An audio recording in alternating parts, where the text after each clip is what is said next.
नमस्कार दर्शकों, स्वागत है आपका आज के हमारे कृषि जगत कार्यक्रम में। दर्शकों, जैसा कि आप जानते हैं कि इस कार्यक्रम में हम आपके लिए लेकर आते हैं कृषि एवं बागवानी से जुड़े विभिन्न विषयों पर महत्वपूर्ण जानकारियां और मिलवाते हैं एक कृषि से जुड़े विशेषज्ञ से। तो दर्शकों, कार्यक्रमों के इसी क्रम में आज हमारे जो स्टूडियोज़ में उपस्थित हैं वे हैं डॉक्टर विश्वदीपक चतुर्वेदी जी, जो रिसर्चर हैं HPKV पालमपुर में। डॉक्टर साहब, आपका हमारे कार्यक्रम में स्वागत है। बहुत बहुत धन्यवाद सर, बहुत जी। बहुत धन्यवाद। तो सर, जैसे आज के हमारे कार्यक्रम का जो विषय रहेगा वो रहेगा रबी फसलों की खेती एवं प्रबंधन। जी सर। तो सर, हम रबी फसलों पे बात करते हैं, तो रबी फसलों की मुख्य कौन कौन सी फसलें हैं, कृपया इस पे प्रकाश डालें, और इसमें ये किस टाइम लगती हैं, किस तरह का जलवायु चाहिए, वो सब पे कृपया हमारे दर्शकों को बताएं। जी सर। तो सर, जैसा कि इस समय जैसे कि हम रबी फसल की जब बात करते हैं सर, तो मुख्य तौर पे रबी फसल में हम गेहूं का योगदान सबसे ज़्यादा माना गया है सर। चूँकि हमारे ना ही सिर्फ हिंदुस्तान बल्कि अपितु पूरे दुनिया में ये एक प्रमुख स्टेपल क्रॉप है। और पूरा गेहूं का उत्पादन जितना हमारे किसान भाई करते हैं, ज़्यादातर केसेस में इनके आय को सबसे ज़्यादा जो इनको कंट्रीब्यूट करता है वो, इसलिए हम रबी फसल में जब भी बात करेंगे तो गेहूं का हम हमेशा जिक्र करेंगे, इसको हम भूल नहीं सकते जी। तो गेहूं के अलावा भी सर कुछ फसलें? गेहूं के साथ बहुत सारी और भी जो रबी फसलें हैं, जैसे कि आपका सरसों है,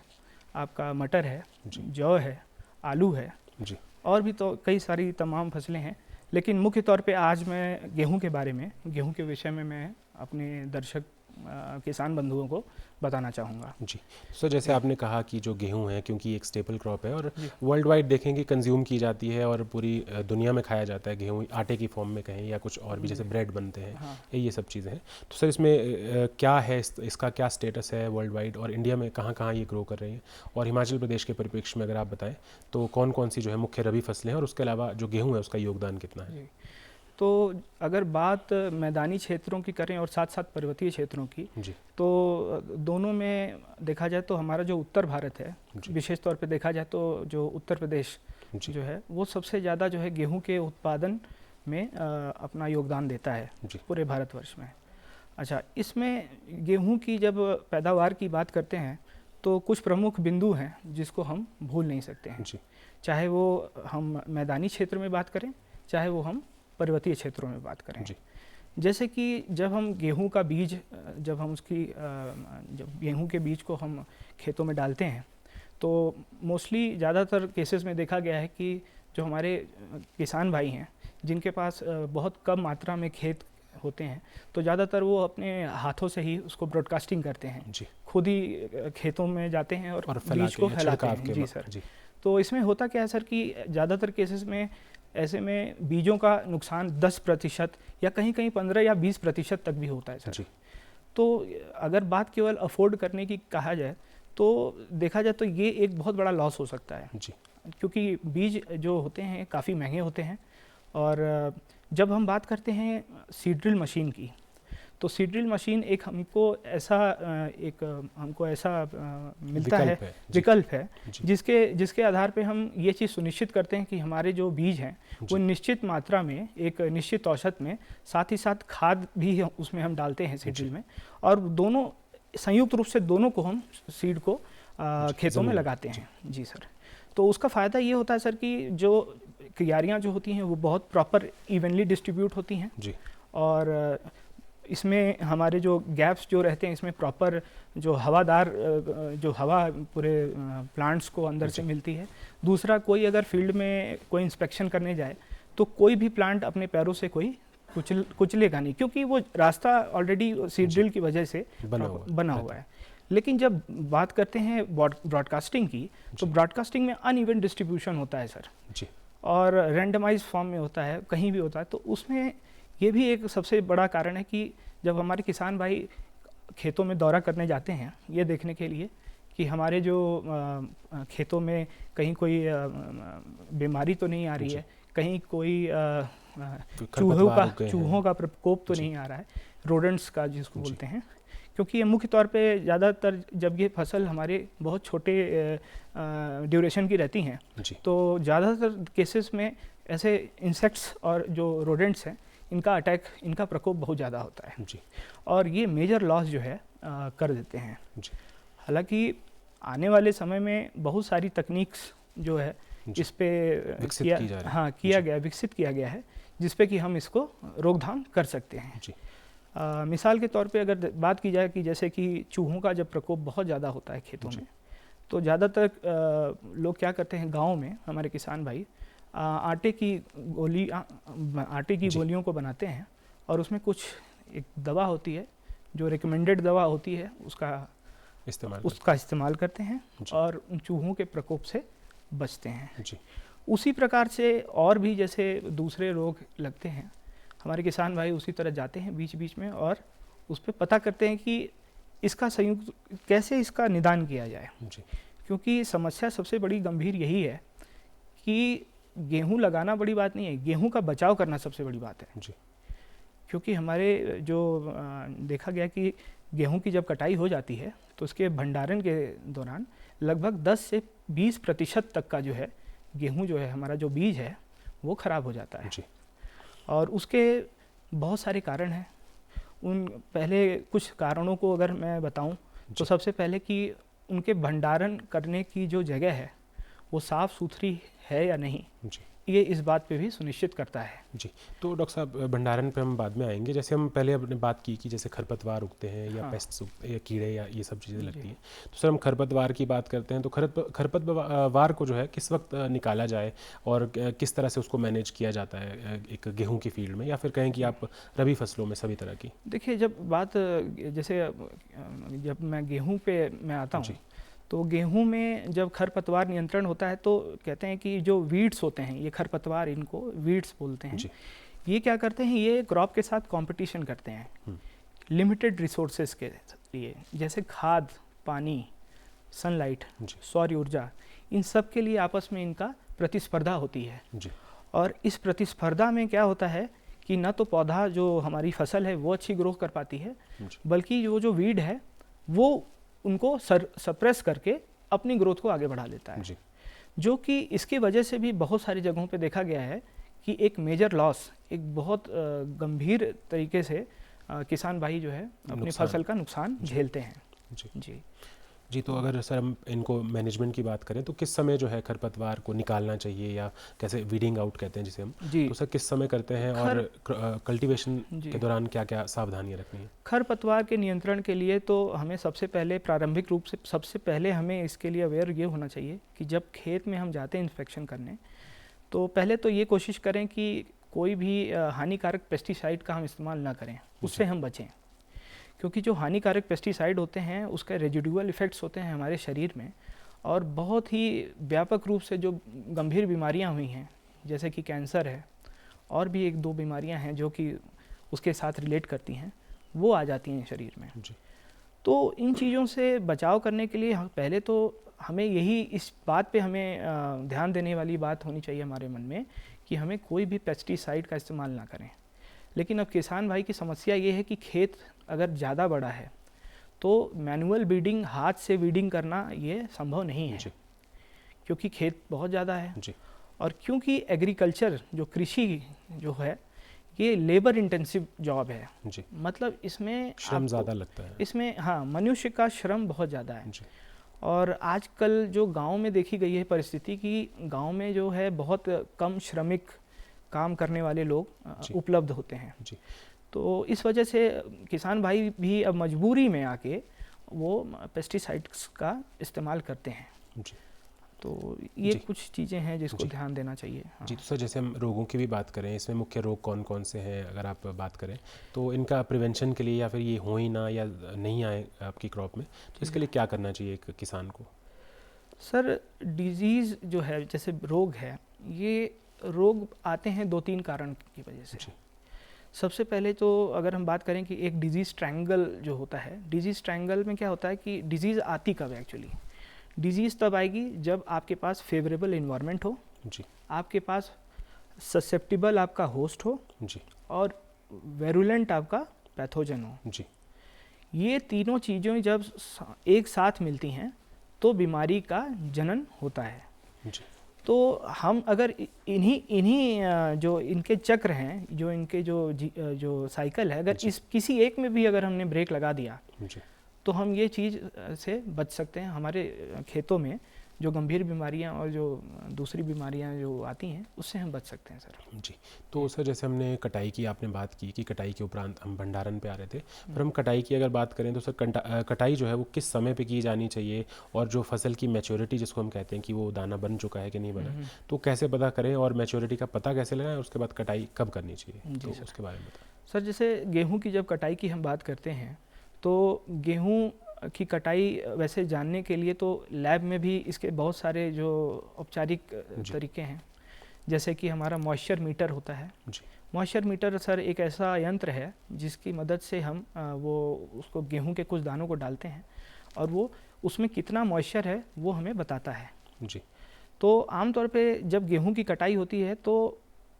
कम से कम 36 या उससे कम प्रतिशत अगर है तो हमें गेहूं की कटाई करनी चाहिए मॉइस्चर। अगर नमी उससे ज़्यादा है तो गेहूं को भंडारण करते वक्त उसको सड़ने की संभावना सबसे ज़्यादा रहेगी जी। तो इसीलिए ये भी देखा जाता है कि जब हम गेहूं की फसल को काटते हैं तो ये सुनिश्चित करते हैं कि कम से कम इसका जो मॉइस्चर, इसमें जो नमी है इसके दाने में, वो अमूमन 36% 35% से नीचे ही रखी जाए जी। और भंडारण के समय जब ये किया जाता है प्रक्रिया, तो भंडारण के समय में ये 10 से 12% की जो इसकी जो रेंज है उसको हम देखते हैं जी। क्योंकि बहुत सारी जगहों पे ऐसा देखा गया है कि अगर हम पहले ही फसल को पहले ही काट करके अगर भंडारण में रख लें तो बहुत उसके रखरखाव में बहुत सारी गंभीर समस्याएं आती हैं, क्योंकि उसके जो छिलके जो उसकी लेयर होती है, एल्यूरॉन लेयर एक होती है सर उसके ऊपर, वो बड़ी ही नाजुक होती है। अगर मॉइस्चर ज़्यादा रहेगा तो वो नाजुक रहती है, तो कोई भी कीट, कोई भी कीड़ा उसको भेदने में बड़ी ही आसानी से उसको भेद देता है, और उसको भेदता ही नहीं है बल्कि उसमें अपने अंडों को भी देता है, और बाद में उसके जो अंडों की वजह से जो प्रकोप जो फैलती है बीमारी, जो फसल हमारी जो, तो उसमें ना ही उसकी गुणवत्ता, अभी तो उसका जो मार्केट वैल्यू है, जो बाज़ार में उसका भाव है, वो भी गिरता है। और ये कहीं ना कहीं हमारे किसान भाई के लिए बहुत ही बड़ा पीड़ादायक एक चीज़ है, जिसके लिए जी कि सर जैसे हम इसमें रतुआ रोगों की भी बात करते हैं, जो रस्ट जो जनरली आती है, तो वो किस तरह से आती है और किस समय में अगर देखी जाती है? सर रस्ट की बात करें तो जब भी मॉइस्चर एक ऐसा पैरामीटर है, एक ऐसा घटक है, मॉइस्चर नमी एक ऐसा घटक है कि जितना ज़्यादा अगर वो फसल में रहेगा उतना ज़्यादा वो फसल को हानि पहुँचाने के लिए जिम्मेवार होगा या कारक होगा। तो जैसा कि मैंने पहले कहा कि हम अगर पहले से ही इसके लिए तैयार रहें कि जब हमें फसल को काटना हो तो उसका चयन हमें पहले करना पड़ेगा कि उसकी अवधि कब पूरी हो रही है जी। और जैसा कि गेहूं कैसे पका है या नहीं, अभी कुछ देर पहले आपसे मॉइस्चर मीटर पे मैं बात कर रहा था, तो क्योंकि हमारे किसान भाइयों के पास सबके पास मॉइस्चर मीटर तो अवेलेबल नहीं है, सबके पास ही उपलब्ध नहीं है। गाँव में भाई छोटे किसान हैं तो सबके पास नहीं होगा, तो उसका एक देसी तरीका बोलते हैं, लेमन लैंग्वेज में बोले जाए तो गेहूँ के दाने को लें और अपने दांत में दबाएँ, अगर कटक आवाज़ आती है, कट आवाज़ आती है, तो ये इस चीज़ का सूचक है कि हमारा जो गेहूं है वो कटने के लिए तैयार हो चुका है जी जी। और सर अगर उसमें मॉइस्चर ज़्यादा रहता है तो जाहिर तौर पे कि वो भंडारण के समय ख़राब हो जाएगा। मॉइस्चर ज़्यादा होने की वजह से ही सर, क्योंकि सबसे बड़ा जो अभी तक देखा गया है भंडारण, जो भारत में ज़्यादातर जो है फसल जो नुकसान होता है भंडारण में लगभग 20 से 30% तक इसका जो है लॉस होता है सर जी। और इसकी वजह से सर किसान भाइयों की आय में बहुत ज़्यादा प्रभावित होती है जी। तो सर हम जैसे यही बात कर रहे हैं, भंडारण की बात कर रहे हैं, तो भंडारण में क्या क्या समस्याएं हैं? क्योंकि हम पोस्ट हार्वेस्ट लॉसेस देखते हैं जनरली इंडिया में, क्योंकि हमारे पास भंडारण की उपयुक्त सुविधाएं भी नहीं हैं और थोड़ा सा किसान कई बार अवेयर भी नहीं होते हैं, जो दूर दराज गाँव में रह रहे हैं या पारंपरिक तरीके से कर रहे हैं, हालांकि वो अवेयर हैं, पर फिर भी सर क्योंकि पोस्ट हार्वेस्ट ज़्यादातर लॉसेज हैं, तो इसके लिए क्या क्या किया जाता है और क्या किया जाना चाहिए? भंडारण की समस्याएँ किस तरह की हैं? तो इसके लिए सर सबसे पहले हमको जब भंडारण हमें करना हो उससे पहले हमें कुछ बातों को, बहुत महत्वपूर्ण बातें उनको ध्यान रखना बहुत ज़रूरी है जी। उन कुछ बातों में सबसे प्रमुख बात तो ये है कि हमें वो जगह जहाँ पे हमें अपने अनाज का भंडारण करना है वो बहुत ही साफ़ सुथरा, और वहाँ पे कोई भी मॉइस्चर या कोई भी ऐसा होल सुराख नहीं होना चाहिए जी। क्योंकि ज़्यादातर भारत में जो हमारे किसान भाई हैं वो मिट्टी से बने हुए बर्तन, या कह लें कि उसमें उसके जो बर्तन होते हैं उसमें उसको अपने बीज को भंडारित करते हैं। और कहीं कहीं जगहों पे आजकल तो अब धातुओं के जो बर्तन आ गए हैं वो उसको रिप्लेस कर दिए हैं, लेकिन हमें इस चीज़ का सुनिश्चित करना है कि अगर हम धातु के बर्तन को भी यूज़ कर रहे हैं तो उसको भी हम कम से कम ये सुनिश्चित करें कि पिछले साल का कोई बीज उसमें ना हो जी। उसको हमें पूरी तरह से साफ़ सुथरा करके पहले धुलना है। धुलने के बाद सर फिर उसको 2 या 3 दिन तक उसको हमको अच्छे कड़ी धूप में उसको सुखाना है जी। उसके बाद ही हमें जो नए बीज जो हमें खेतों से प्राप्त हुए हैं उसको हमें उसमें डालना है। तो भंडारण में लगभग ये समस्या है जो आप कह रहे हैं। तो उसके अलावा सर जैसे हम देखते हैं कि कटाई तो हमारी हो गई और क्योंकि हम उसको बीज के लिए खा रहे हैं, जिसके बाद में आटा बनेगा या बहुत सारी चीज़ें और बनेंगी, तो उसके बाद सर जो हम देखते हैं कि पराली जो बच जाती है उसमें से जो भूसा बच जाता है, तो उसको किस तरह से मैनेज किया जाए, क्योंकि इसकी भी एक समस्या जो है हाल ही में हमने सुनी थी, पिछले कुछ वर्षों से हम देखते आ रहे हैं कि ये एक प्रदूषण का कारण भी है, क्योंकि जो किसान भाई हैं वो अब उनके पास कोई चारा भी नहीं है और क्या करें उसका, क्योंकि वो जला देते हैं उसे खेत में। तो सर किस तरह से इसे मैनेज किया जाना चाहिए और पराली का क्या मैनेजमेंट है जो आप प्रिस्क्राइब करते हैं? देखिए सर, एक कहावत है सर कि आवश्यकता ही आविष्कार की जननी है जी। इस बात को बोलने का मेरा उद्देश्य ये है कि जो पराली है वो कहीं ना कहीं देखा जाए तो बहुत ही महत्वपूर्ण भूमिका अपनी निभा सकती है आने वाले समय में जी। जैसे कि बात करें तो आजकल जो गाड़ियां हम देख रहे हैं बाज़ार में, जो इथेनॉल पे चलने वाली गाड़ियां आ गई हैं, तो ज़्यादातर अगर हम पराली हमारे पास अगर इतनी मात्रा में उपलब्ध है तो हम उसको फर्मेंट करके उसमें से जो ग्रीन ग्रीन डीजल जिसको बोलते हैं ना, ग्रीन फ्यूल, जो हरित ऊर्जा की तरफ उसको हम अग्रसित हो सकते हैं जी। और ये ना ही सिर्फ बल्कि हमें उन जो नुकसान से बचाएगा, जो हमें वातावरण में जो धुएं होते थे और जिसकी वजह से पॉल्यूशन और तमाम चीज़ें जो समस्याएं आती थी उससे तो बचेंगे ही, साथ ही साथ वो किसानों की आय को कहीं ना कहीं और ज़्यादा वृद्धि करने के लिए अग्रसर होगा ये तरीका जी। तो ये 2-3 चीज़ें हैं सर जो अगर किसान भाई अगर थोड़ा इस पे आने वाले समय में ऐसे ध्यान दें, और ध्यान ऐसे होना चाहिए कि हर एक व्यक्ति को एक साथ नहीं, क्योंकि छोटे किसान हैं, बहुत सारी जगहों पे क्या होता है कि छोटे खेत होते हैं, कम खेत होते हैं, तो उनको लगता है कि इतने से क्या होगा हमारा, लेकिन उसके लिए हमें एक ऐसी प्रणाली, ऐसी प्रक्रिया बनानी चाहिए। जैसे अभी मैं आपको उदाहरण के रूप में दूं तो जैसे हमारे देश में पहले कभी एक हमारे दूध की जो कंपनी है वो पहले बहुत छोटी सी थी, लेकिन एक ऑर्गेनाइज वे में आज चली तो आज हमारे देश की बहुत बड़ी कंपनी बन चुकी है जी, जिसने दूध क्रांति में जी योगदान दिया था। दूध क्रांति एक्चुअली वो कंपनी जो है हमारे देश में ही है और हमारे देश की बहुत मानी जानी दूध की कंपनी है। तो वो क्यों हुआ? वो इसीलिए हुआ कि जब सभी लोग एक साथ संगठित हुए, क्योंकि सर बिना सबके साथ मिले किसी एक व्यक्ति के पास अगर आप सोचें कि ये विकल्प है कि वो अकेला कर लेगा, ये संभव नहीं है सर, क्योंकि जो जनमानस बल है उसकी हमें बहुत ज़्यादा आवश्यकता है आने वाले समय में। अगर कोई कहे कि आने वाले समय में कोई व्यक्ति अकेला काम कर ले, ये आसान नहीं है। इसमें कोई दो राय नहीं कि आजकल जो है आर्टिफिशियल इंटेलिजेंस और तमाम तरीके की ऐसी तकनीक जो आई हैं जो हमारे किसान भाइयों को फेवर करती हैं, लेकिन जो काम मैं कहता हूँ कि जो काम एक ह्यूमन ब्रेन कर सकता है सर, मशीन अभी बहुत पीछे है सर। कहने की बात है कि करेगा जी, और जाहिर तौर पे है कि मशीनें जो है वो हमें इक्विप कर सकती हैं कि हम उसको और अच्छे से या मैनेज कर सके प्रॉपर्ली सर, पर जो दिमाग है वो मनुष्य का ही सर ध्यान देने वाली बात यही है कि हमें ध्यान हमेशा यही देना है कि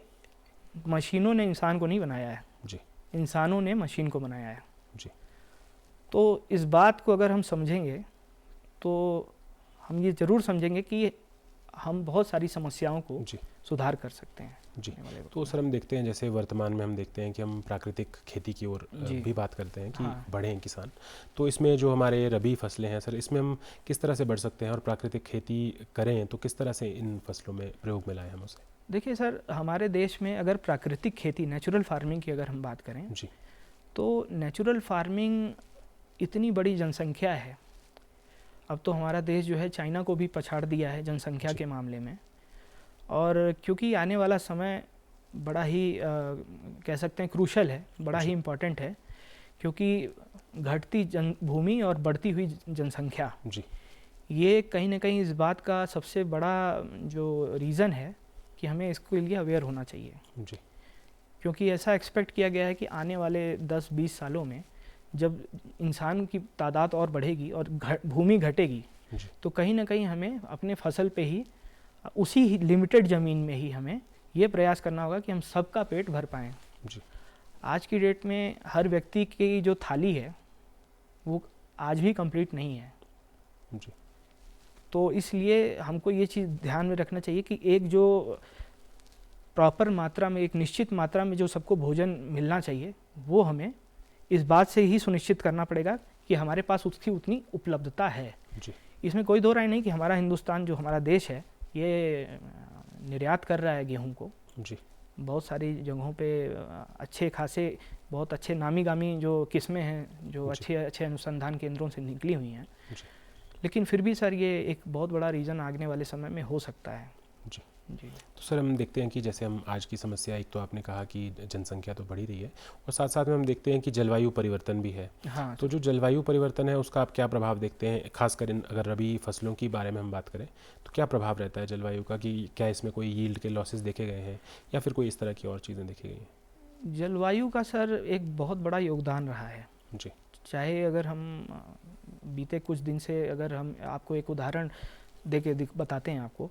कि जैसे सेब है, अच्छी गुणवत्ता वाला सेब केवल हिमाचल के शिमला में या फिर किन्नौर में ही क्यों होता है जी। वो राजस्थान में क्यों नहीं होता, वो यूपी में क्यों नहीं होता, वो बिहार में क्यों नहीं होता?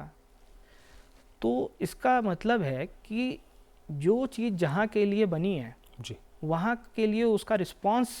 नेचर के द्वारा गवर्न हो रहा है। तो इसका मतलब है कि हमें कुछ जो प्राकृतिक चीज़ें हैं उस पे तो रहना ही है, हमें जो दूसरी ध्यान देने वाली चीज़ें हैं उस पे हमारा ये ध्यान सुनिश्चित करना बहुत ज़रूरी है कि जो चीज़ हम और जगहों से हम ले रहे हैं वह सुरक्षित है या नहीं जी। क्योंकि क्लाइमेट रिजिलियंट क्रॉप आजकल हमारे बहुत सारे अनुसंधान केंद्र जो हैं क्लाइमेट रिजिलियंट क्रॉप पे काम कर रहे हैं और बहुत सारे जो नहीं सिर्फ अपने यहाँ के हिंदुस्तान के बल्कि बाहर के भी बहुत अच्छी संस्थाएं हैं जो कि इस पे काम कर रही हैं जी। लेकिन बस वही बात है सर कि नेचर के अगेंस्ट में जा करके अगर आप कोई काम करेंगे जी तो आने वाले समय में उसके परिणाम गंभीर हो सकते हैं सर जी। तो सर जैसे हमने देखा कि इसमें सिंचाई का भी महत्व रहता है, इन सभी एक तरह के सभी क्रॉप्स के लिए सिंचाई का महत्व है। तो सिंचाई के लिए हम देखते हैं कि पानी जो है, पानी की उपलब्धता जो है वो कम हो रहा है और वैसे भी हम जानते हैं कि पूरी पृथ्वी पे जो पानी, जो पीने योग्य पानी वो तो बहुत कम है। तो सर हम सिंचाई के लिए किस तरह से व्यवस्था करें और वाटर मैनेजमेंट किस तरह से की जाए इन क्रॉप्स के लिए, तो कृपया उसके बारे में बताएं हमारे किसान दर्शकों को। सर अगर देखिए बारिश का जो अगर पानी है, जैसे बहुत सारी जगहों पर बारिश की जो बहुत कम बारिश होती है तो ऐसी जगहों पे हमें वाटर कंजर्वेशन पॉन्ड्स जो होते हैं बनाने चाहिए, आर्टिफिशियल पॉन्ड्स बनाने चाहिए। और बहुत सारी जगहों पे ऐसा भी हमें करना चाहिए कि अगर प्रॉपर अगर पानी का हमने संरक्षण कर लिया है तो हमको ये भी ध्यान देना है कि वो पानी का फर्दर लॉस कहीं ना हो जाए जी। तो पहले भी हमारे देश में पर ड्रॉप मोर क्रॉप एक पहले से एक स्लोगन नारा था वो इसी बात पे कि पानी की उपलब्धता जो है बड़ी ही कम है जी। अभी हमारे को लगता है कि पानी बहुत ज़्यादा है जी, लेकिन पानी एक्चुअली सर उतना नहीं है जी। पीने योग्य पानी या फिर हमारे काम में आने वाले योग्य पानी ये बहुत कम है जी। जल संरक्षण एक बहुत ज़रूरी प्रयास, एक बहुत ज़रूरी कदम है जिसको हमें ध्यान में देना चाहिए सर, आगे बढ़ना चाहिए सर जी। तो सर जैसे हम आय वृद्धि की बात करते हैं अगर किसानों की, क्योंकि किसान एक पर्टिकुलर टाइप की क्रॉप जो है वो उगाते हैं, कुछ लोग जो है एक ही तरह की उगाते हैं, कुछ मल्टीपल भी उगाते हैं। तो जो कुछ छोटे या सीमांत किसान हैं तो उन्हें आय वृद्धि भी करनी है। अगर वो परंपरागत तौर पर जो कृषि है वो यही वाली कर रहे हैं, मान लो गेहूँ की या दूसरे जौ वगैरह की, तो उसमें किस तरह से सर अपना आय वृद्धि के लिए अपना स्कोप कैसे बढ़ाएं इसमें? सर अगर आय वृद्धि की बात करें तो अगर सिर्फ आप कृषि पे अपनी आय को अगर आप निर्भर करते हैं तो ये मेरे ख्याल से उतना अच्छा विकल्प नहीं होगा, बल्कि इसके अपेक्षा अगर हम और भी अलग अलग विकल्प हैं जैसे मछली पालन जी, है ना, और पोल्ट्री जी, सेरीकल्चर जिसमें हम रेशम को लगाते हैं, और बहुत सारे सर ऐसे चीज़ें। एक तो सर सबसे ज़्यादा इंटीग्रेटेड फार्मिंग सिस्टम जिसमें एक ही जगह पे सब कुछ आपको अवेलेबल है जी। जी डॉक्टर साहब, आप हमारे कार्यक्रम में आए और हमारे दर्शकों को इतनी महत्वपूर्ण जानकारी दी, उसके लिए आपका बहुत बहुत धन्यवाद। धन्यवाद सर। तो दर्शकों, आपसे मिलेंगे इसी कार्यक्रम के अगले अंक में, तब तक के लिए नमस्कार।